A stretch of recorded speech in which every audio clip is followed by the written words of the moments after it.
What is a network topology? See, in your house, if you have sofa, couch, there are different arrangements you change every time. So this is a logical kind of arrangement or the physical kind of arrangement. Sometimes you think, oh, I will do that, may not be doing, but you think about that.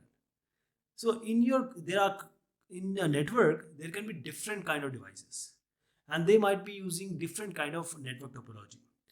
So a network topology is simply the physical and logical arrangements of nodes and connections in a network. Node can be different computing device, different networking device.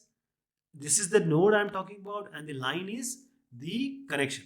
So node usually include the devices like the switches, the routers, and software with the switch and the router features. So there are various variety of the nodes. So network topologies, they are often represented as a graph, as you see here. If I just remove these computers, it will be a graph. A graph.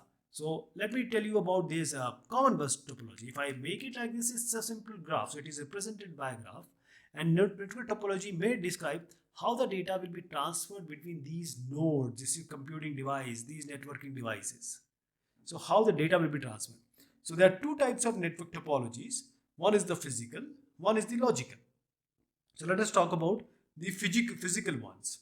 So the physical network topology, if you see here, we have the star, we have mesh, tree, ring, point-to-point, circular, hybrid, bus topology.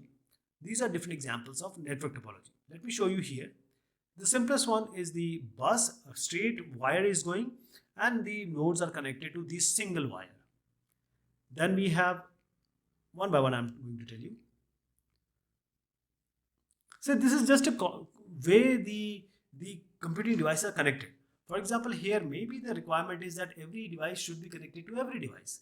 This is a fully connected network, but here the resource utilization is too much and there may be a lot of collision. So these all things have to be thought of, and there are various ways to devise all this, how to handle all these. So this is the fully connected. Every system is connected to other system, right? And then we have a mesh topology. Not every system is connected, but not a pattern here. But every system can be connected or can send and receive data from another system. And the star, we have the center one, and all others are connected by this. So we have a switch or a hub in between, and all the systems are connected. We have the star, that is a ring, so not star but ring.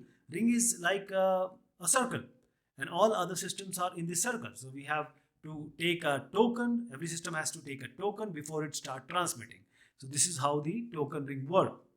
It's a type of ring network topology only.